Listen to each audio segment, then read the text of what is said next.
Wannan shi ne mutumin da ya tsira har sau biyu daga bam ɗin nukiliya a Hiroshima da Nagasaki a Japan. Shi dai wannan mutumin sunansa Tsutomu, yana da shekaru 29 kuma injiniyan jiragen ruwa ne a Japan.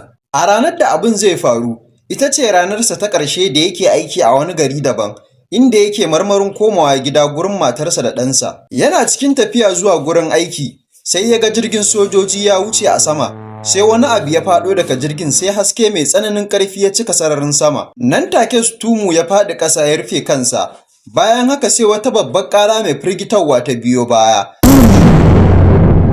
Sai jiya an yi jifa da shi ya faɗo ya suma. Da ya farka, komai ya yi duhu, toka sauka take daga sama.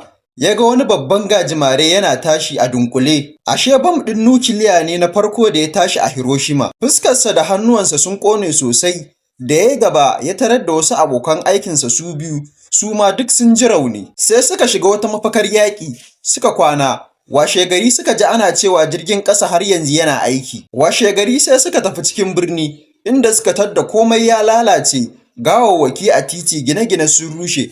Har suka isa tashar jirgin ƙasa, Tsutomu ya samu ya hau jirgi ya tafi gida. Da ya isa gida, ya je asibiti. Daga nan ya koma gida, iyalansa ma ba su gane shi ba, saboda raunukan da ya samu. Washegari, duk da raunukansa, Tsutomu ya koma aiki, inda mai gidansa ya nemi ya ba shi labarin abin da ya faru a Hiroshima. Yana cikin bayanin, sai kawai aka sake ganin irin wannan hasken. Tsutomu ya faɗi ƙasa nan take saboda ya san me zai biyo baya. Bayan 'yan daƙiƙa sai wata babbar fashewa. Bum!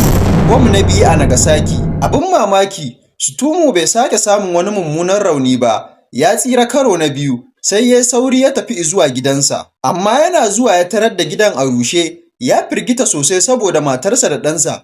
Daga baya ya gano cewa kafin bam ɗin ya faɗo, matar tasa ta fita da ɗansu zuwa shago domin siya masa magani. Kuma shagon yana da nisa sosai daga inda bam ɗin ya fashe, shi yasa suka tsira, amma sun samu 'yan ƙananan raunuka. Wani ikon Allah, da a ce bam ɗin farko bai same shi ba, da ba za su tafi siyo masa magani ba. Da bam ɗin na biyu da su zai haɗa kuma za su iya mutuwa. Tsutomu daga baya ya rayu har ya kai shekara 93, yana zagaye yana faɗakar da mutane game da haɗarin makamin nukiliya.